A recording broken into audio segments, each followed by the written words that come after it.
Welcome to This Explainer. I've always wondered how developers actually architect a truly resilient, totally off-grid community from the ground up. Today, we're diving into a fascinating concept proposal from Sun Tzu Energy for a 20-home microgrid. And the big secret we're going to unpack, how they pull this off without breaking the bank on massive oversized equipment. It's this brilliant, intricate blueprint of solar, battery storage, backup generation, and, surprisingly, deeply integrated water systems. But hey, before we get into the nuts and bolts, I want you to consider this number, 1.5. Think about it. If you are building a community completely disconnected from the main utility grid, how many days of battery backup would you install? 5? 10? Well, in this developer's proposal, they aim for exactly 1.5 days of normal, controlled daily energy use. Why so little? Well, as we'll see, smart energy management and clever infrastructure literally beat out massive expensive batteries every single time. So here's our roadmap for today's explainer. We're going to cover 1. The core microgrid design concepts. 2. Daily solar battery synergy.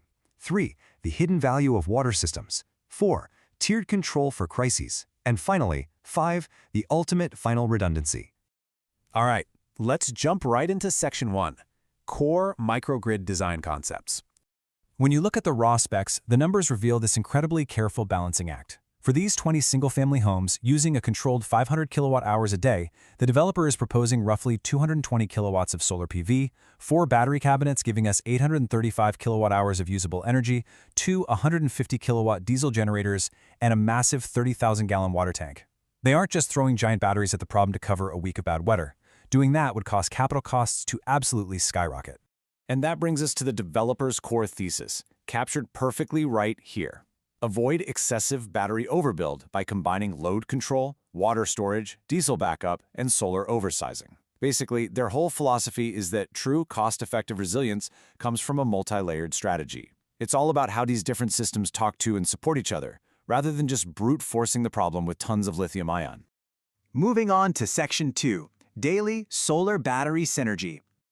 Now, notice the deliberate oversizing of the solar capacity. The community's controlled daily use is capped at 500 kilowatt-hours, but their solar production target, that's 800 kilowatt-hours. That 1.6 times oversizing is absolutely vital.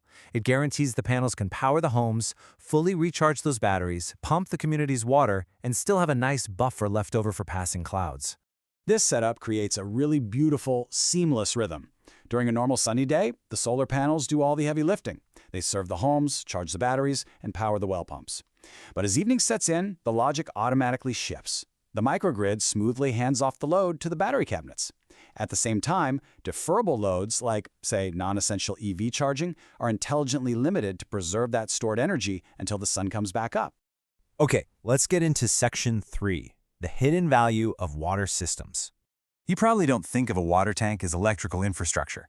But in an off-grid system like this, water is essentially a giant wet battery.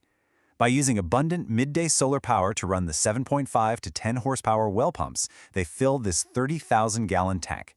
By doing all this heavy mechanical lifting, when solar power is basically free, they save crucial electrical battery life for the night. It's a brilliant form of kinetic energy storage. And the integration goes even deeper than that. That 30,000-gallon tank, it provides about 4 days of water storage buffer. So if the weather turns bad, they don't even need to turn the well pump on. Plus, the centralized septic system is designed to use gravity flow wherever possible.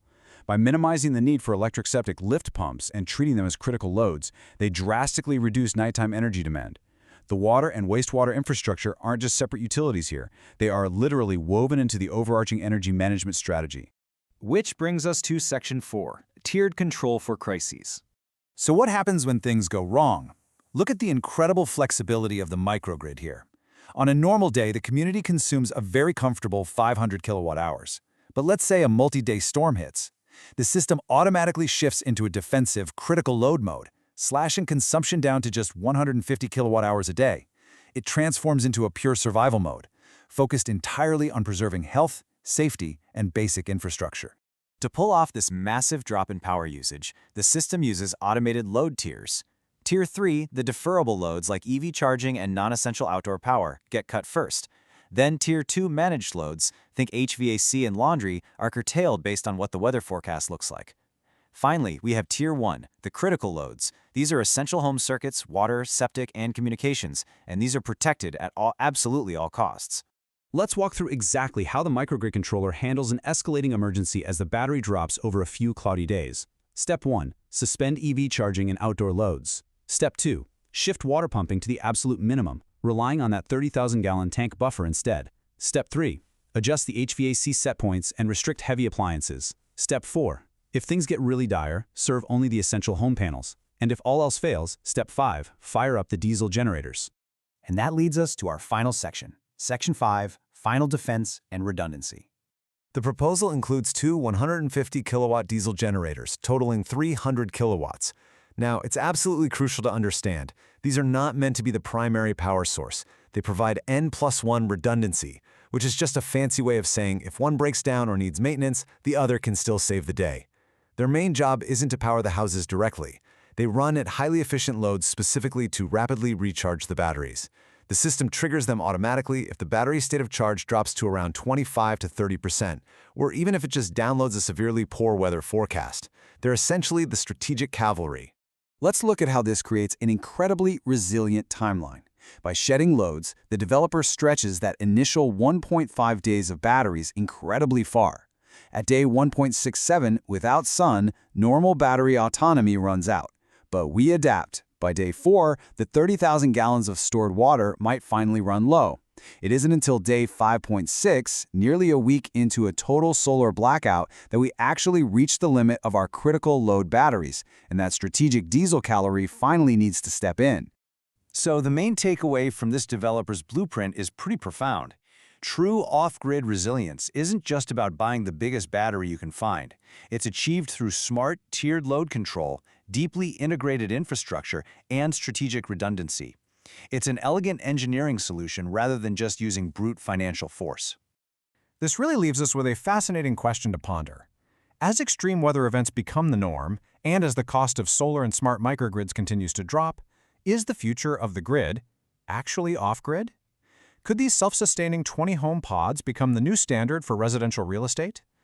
Thank you so much for joining me for this explainer. I hope this insider look gave you a clear perspective on the future of energy independence.